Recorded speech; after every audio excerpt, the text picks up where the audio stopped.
أعوذ بالله من الشيطان الرجيم پناہ مانگتا ہوں میں اللہ کی شیطان مردود سے۔ بسم الله الرحمن الرحيم شروع اللہ کا نام لے کر جو بڑا مہربان نہایت رحم والا ہے۔ أعوذ بالله من الشيطان الرجيم بسم الله الرحمن الرحيم ولن تستطيعوا أن تعدلوا بين النساء ولو حرصتم فلا تميلوا كل الميل فتذروها كالمعلقة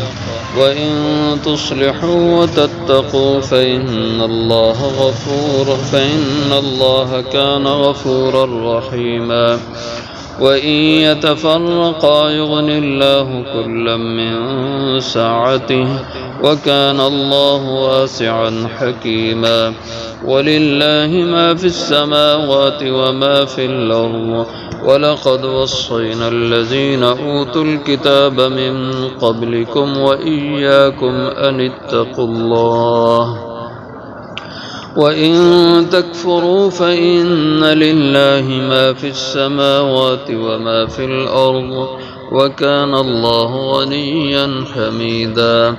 وَلِلَّهِ مَا فِي السَّمَاوَاتِ وَمَا فِي الْأَرْضِ وَكَفَى بِاللَّهِ وَكِيلًا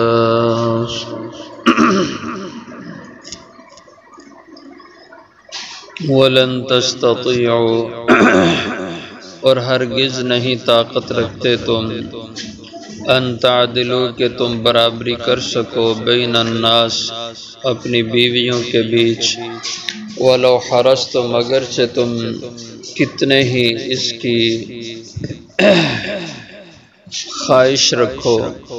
فلا تمیلو پس نہ تم جھک جاؤ کل المیل پورے کے پورے ہی جھک جانا ایک طرف فتذروها کہ پس تم چھوڑ دو اس بیوی کو کل معلقہ مثل لٹکی ہوئی کے وَإِن تُصْلِحُوا اور اگر تم صلح سے رہو وَتَتَّقُوا اور ڈرتے رہو اللہ سے فإن اللہ کان پس بے شک اللہ تعالی ہیں غفور الرحیم بخشنے والے مہربان وَإِن يَتَفَرَّقَا اور اگر وہ دونوں میاں بیوی جدا ہو جائیں یغن اللہ تو اللہ بے نیاز کر دیں گے کل من سعتہ ہر ایک کو اس کی وسعت کے مطابق وکان اللہ واسعا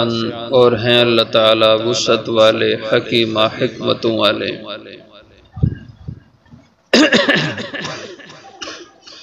وَلِلَّهِ مَا فِي السَّمَاوَاتِ اور اللہ کے لیے جو کچھ آسمانوں میں ہے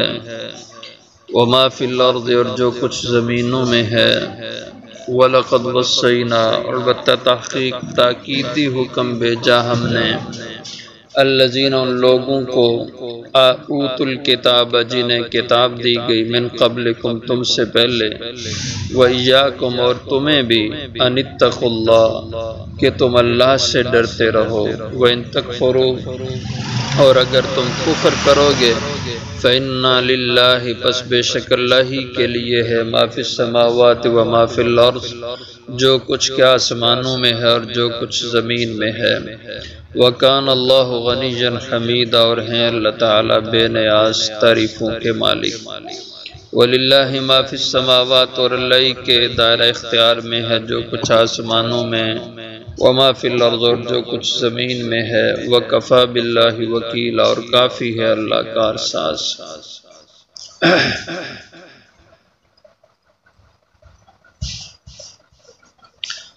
گزشتہ آیات میں بیویوں کے حقوق اور میاں بیوی کے آپس کے معاملات ان کا بیان ہوا تو اسلام میں چونکہ ایک سے زیادہ بیویاں رکھنے کی اجازت ہے بشرطے کہ ان میں انصاف کر سکے حضور اکرم صلی اللہ علیہ وسلم کی ایک سے زیادہ بیویاں تھیں، لیکن آپ پورا انصاف کرتے اور برابری ان میں کرتے تھے۔ آپ صلی اللہ علیہ وسلم کی روایت حضرت عائشہ رضی اللہ عنہا کرتی ہیں کہ حضور صلی اللہ علیہ وسلم اپنی ازواج میں برابری کرتے تھے اور پھر اللہ سے یوں دعا بھی کرتے کہ اے پروردگار، جو کچھ میرے اختیار میں نے اس میں پوری کوشش کی ہے اپنی بیویوں میں برابری رکھنے کی، تو اے اللہ تو میری اس معاملے میں کہ اگر مجھ سے طبعاً کسی کی طرف زیادہ جھکاؤ ہو جائے اس پہ میری گرفت نہ کرنا۔ تو طبعاً جھکاؤ کا مطلب یہ کہ طبعی طور پر کسی بیوی سے زیادہ محبت ہو اور اس طرح کی اس کے برابر دوسری سے محبت نہ ہو۔ جیسے آپ صلی اللہ علیہ وسلم کو حضرت عائشہ سے سب بیویوں سے زیادہ محبت تھی، تو فرماتے کہ جو میرے دائرہ اختیار میں ہے اے اللہ میں وہ تو برابری کر رہا ہوں، اور جو میرے اختیار میں نہیں، دل کا کسی ایک بیوی کی طرف زیادہ جھکاؤ ہونا، لیکن وہ جھکاؤ معاملات میں نہیں اور ان کے حقوق میں نہیں، صرف قلبی محبت میں ہے، تو اللہ تو اس پہ پکڑنا فرمانا۔ تو اللہ تعالیٰ نے اس کے بارے میں فرمایا کہ یہ جو قلبی جھکاؤ ہے، دل کا کسی ایک بیوی کی طرف زیادہ مائل ہو جانا ہے، یہ تمہارے اختیار میں نہیں ہے۔ وَلَن تَسْتَطِيعُوا، اور تم ہرگز اس کی طاقت نہیں رکھتے، أَن تَعْدِلُوا بَيْنَ النِّسَاءِ، کہ تم اس میں برابری کر سکو اپنی بیویوں میں، کہ سب کو برابر کی محبت دو، یہ نہیں ہو سکتا، یہ کسی کے اختیار میں نہیں دل کا جھکاؤ۔ البتہ یہ ہے کہ وَلَوْ حَرَصْتُمْ، اگرچہ تم کتنی خواہش اور حرص کیوں نہ کرتے ہو کہ تمہارا دل سب کو برابر کی محبت دے، یہ اگرچہ تمہاری چاہت ہو، لیکن ایسا نہیں ہے، فطرت ایسے نہیں ہے کہ دل میں زیادہ محبت ایک نہ ایک کی ہوگی، لیکن یہ محبت فَلَا تَمِيلُ كُلَّ الْمَيْلِ، یہ معاملات میں حقوق دینے میں کسی ایک بیوی کی طرف جھکاؤ زیادہ نہ کر دے، یعنی جس سے محبت ہے اس کے حقوق کا خوب خیال رکھے اور دوسری بیویوں کے حقوق کی ادائیگی میں کمی ہو جائے، کوتاہی ہو جائے، اور دوسروں کے ساتھ معاملات کرنے میں، وقت گزارنے میں وہ بے انصافی ہو جائے اور جس سے زیادہ محبت ہے اس کو زیادہ وقت دے، اس کی اجازت نہیں ہے۔ فَلَا تَمِيلُوا كُلَّ الْمَيْلِ، پس نہ تم جھک جاؤ کسی ایک بیوی کی طرف، کل المیل، پورے کے پورے جھک جانا، فَتَذَرُوهَا، کہ پھر تم چھوڑ دو اس کے علاوہ دوسری بیویوں کو، کالمعلقہ، لٹکی ہوئی کی طرح، یعنی اگر کسی کی دو بیویاں ہیں تو ایک سے اس کو محبت زیادہ ہوگی، اب محبت کی وجہ سے حق حقوق بھی اسی کے ادا کرتا ہے، وقت بھی اس کے پاس زیادہ گزارتا ہے اور دوسری بیوی کی طرف توجہ ہی نہیں دیتا، اور اس کو ایسے کر چھوڑا کہ کل معلقہ، جیسے وہ لٹکی ہوئی ہے، نہ تو یہ اس کو اپنی بیوی کی حیثیت میں رکھ رہا ہے نہ اس کو چھوڑ رہا ہے۔ تو فرمایا یہ ظلم ہے، یہ زیادتی ہے، اور ایسا کرنے کی اجازت تمہیں نہیں ہے۔ وَإِن تُصْلِحُوا، اور اگر تم اصلاح سے، صلح سے آپس میں رہو اور بیویوں سے معاملات اچھے رکھو، وَتَتَّقُوا، اور اس معاملے میں اللہ سے ڈرتے رہو، تو اس سے آپ اندازہ کریں کہ دین اسلام عورتوں اور خواتین کے حقوق کا کتنا خیال رکھتا ہے اور مردوں کو کس قدر تاکیدی احکامات دیتا ہے کہ یہ عورتوں کے حقوق برابری ان میں رکھیں اور اس میں ظلم اور زیادتی نہ ہونے دیں۔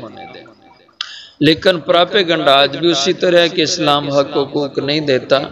اور جو کہتے ہیں ہم حق حقوق دیتے ہیں ان کی حالت دنیا دیکھ رہی ہے، وہ عورتوں کو حقوق کیا دیتے ہیں، عورت کو ایک مشین بنا کے کمانے کا ذریعہ بنا دیا ہے، اور عورت کو جو اللہ نے شان اور عزت سے نوازا، اس کو گھر کی ملکہ بنایا، ان حقوق کے علمبرداروں نے اس کو مارکیٹ کا بکاؤ مال بنا دیا ہے۔ یہ عورت کے حق تو نہیں ہے، یہ تو اس کی جو ہے نا حق تلفی ہے، اس کے حقوق کو ضائع کرنے والی بات ہے۔ تو اصل جو عورتوں کے حقوق کا محافظ ہے وہ دین اسلام ہے۔ اس لیے فرمایا تم صلحوں سے رہو وتتقوا، اور ڈرتے رہو اس معاملے میں۔ ایک حدیث میں آتا ہے آپ صلی اللہ علیہ وسلم نے ارشاد فرمایا جس نے اپنی بیویوں کے حق میں ظلم زیادتی کی اور ان میں برابری انصاف نہ کیا تو فرمایا وہ قیامت والے دن اللہ کے سامنے اس حالت میں پیش کیا جائے گا کہ اس کے جسم کا ایک حصہ مفلوج ہوگا، جیسے فالج زد آدمی کا ایک حصہ ایک طرف ضائع ہو جاتی ہے اور وہ ایک طرف کو جھک کے بیکار ہو جاتا ہے، اس طرح مفلوج حالت میں یہ شخص اللہ کے سامنے پیش کیا جائے گا جو عورتوں کے حق میں بے انصافی، ظلم اور زیادتی کا شکار آدمی ہو۔ تو ایک سے زیادہ بیویاں ہوں تو ان کے حقوق کا خیال رکھنا ہے، اور اللہ نے قرآن کریم میں جہاں ایک سے زیادہ کی اجازت دی تو ساتھ میں شرط رکھی ہے وَإِنْ خِفْتُمْ أَلَّا تَعْدِلُوا فَوَاحِدَةً۔ اس سورت نساء کے شروع میں یہ مضمون بیان ہو چکا ہے۔ اگر تمہیں عورتوں کو ایک سے زیادہ رکھنے میں خطرہ ہو کہ ان میں انصاف نہیں کر پاؤ گے تو پھر تمہیں قطعاً ایک سے زیادہ بیویاں رکھنے کی اجازت نہیں ہے، فواحدتاً پھر صرف ایک رکھ سکتے ہو، ایک سے زیادہ رکھنے کی اجازت نہیں ہے۔ اور جو ایک سے زیادہ رکھی تو ان میں مکمل طور پر برابری کرنا یہ لازم ہوگا، اس میں بے انصافی اللہ کو برداشت نہیں ہے۔ اور اس میں بڑی تفصیلات اہل علم نے، فقہا نے بیان کی ہیں کہ برابری کس کس حق میں کیسے کیسے برابری ہو، اس کی تفصیلات کتب فقہ میں موجود ہیں۔ فَإِنَّ اللَّهَ كَانَ غَفُورًا رَحِيمًا، تو باوجود تمہارے کوشش کرنے کے اگر پھر بھی تم سے کوئی کمی کوتاہی ہو گئی اس معاملے میں، جو جان بوجھ کے نہیں، کوشش تھی انصاف کی لیکن بتقاضۂ فطرت یا کسی بھول سے کوئی اگر کمی بیشی ہو گئی تو فَإِنَّ اللَّهَ كَانَ غَفُورًا رَحِيمًا، تو بے شک اللہ تعالی ہیں بخش دینے والے مہربان۔ وَإِن يَتَفَرَّقَا، اور اگر دونوں میاں بیوی کا نباہ نہ ہو سکے، ہر ممکن کوشش ہوتی رہی لیکن نباہ کی صورت نہ بنے، طرفین سے لوگ اس میں پڑے، جیسے دوسرے مقام پہ آیت کریمہ موجود ہے کہ اگر اختلاف ہو جائے میاں بیوی میں تو برادری والے ایک حکم بیوی کی طرف سے ایک منصف آدمی ہو، ایک مرد کی طرف سے ہو، اور وہ دونوں بیٹھ کے ان کے معاملات کو سلجھانے کی کوشش کریں، لیکن ساری کوششیں ناکام ہو جائیں اور میاں بیوی کی جدائی طے ہو جائے کہ اب اکٹھے نہیں رہ سکتے،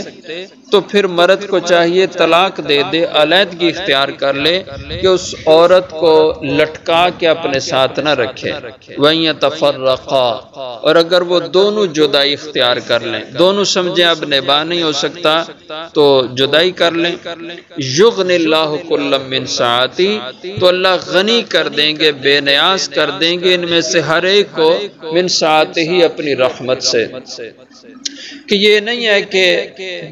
جدا ہونے کے، طلاق ہونے کے بعد بھی وہ ایک دوسرے کے محتاج رہیں اور ایک دوسرے کے بغیر ان کی زندگی گزر نہ سکے، ایسا نہیں۔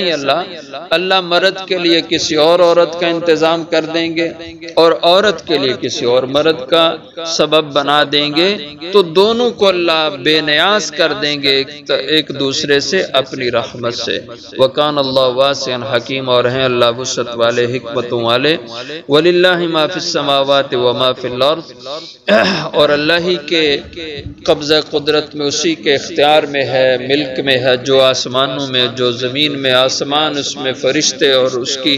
مخلوقات، عرش، کرسی، سب اللہ کے قبضہ قدرت میں، اس کے ماتحت میں، اور زمین کی جتنی مخلوقات ہیں، انسان ہیں، جنات ہیں، حیوانات ہیں، حشرات ہیں، اشجار، احجار، سب کے سب یہ اللہ کے ماتحت اور اس کے قبضہ میں ہیں۔ وَلَقَدْ وَصَّيْنَا الَّذِينَ أُوتُوا الْكِتَابَ مِنْ قَبْلِكُمْ، اور بتا تحقیق ہم تاکیدی حکم دے چکے ہیں ان لوگوں کو، اوتوا الکتاب، جنہیں کتاب دی گئی، من قبلکم، تم سے پہلے، یعنی یہود و نصارہ، انہیں بھی ہم نے یہ بڑی تاکید کی تھی، انہیں تاکیدی حکم دیا، وَإِيَّاكُمْ، اور اب تمہیں بھی یہ تاکیدی حکم دیا جا رہا ہے، أَنِ اتَّقُوا اللَّهَ، کہ تم اپنی زندگی میں اللہ سے ڈر کے رہو، اللہ سے ڈر کے رہو، اور شرک نہ کرو، وَإِن تَكْفُرُوا، اور اگر تم کفر اور شرک کرو گے، فَإِنَّ لِلَّهِ مَا فِي السَّمَاوَاتِ، تو ایک تو یہ معنی أَنِ اتَّقُوا اللَّهَ کے، دوسرے أَنِ اتَّقُوا اللَّهَ کا مفہوم یہ کہ تم اللہ سے ڈرو، یعنی اس کی نافرمانی نہ کرو اور گناہ نہ کرو، وَإِن تَكْفُرُوا، اور اگر تم اس کی ناشکری کرو گے، فَإِنَّ لِلَّهِ مَا فِي السَّمَاوَاتِ، پس بے شک اللہ ہی کا ہے جو کچھ آسمانوں میں ہے، وَمَا فِي الْأَرْضِ، اور جو کچھ زمین میں ہے، وَكَانَ اللَّهُ غَنِيًّا حَمِيدًا، اور اللہ بے نیاز ہیں تمہاری اطاعت سے، کہ تم اگر اللہ کے حکم نہیں مانو تو اللہ کی حکومت میں، اس کی شاہی میں کوئی فرق نہیں ہے، یہ تمہاری ضرورت ہے، تو اگر تم نہ مانو اس کے حکام، اس کی عبادتیں نہ کرو تو وہ اللہ بے نیاز ہے، تمہارے اس کے ذکر، اس کی تحمید و تسبیح کے بغیر بھی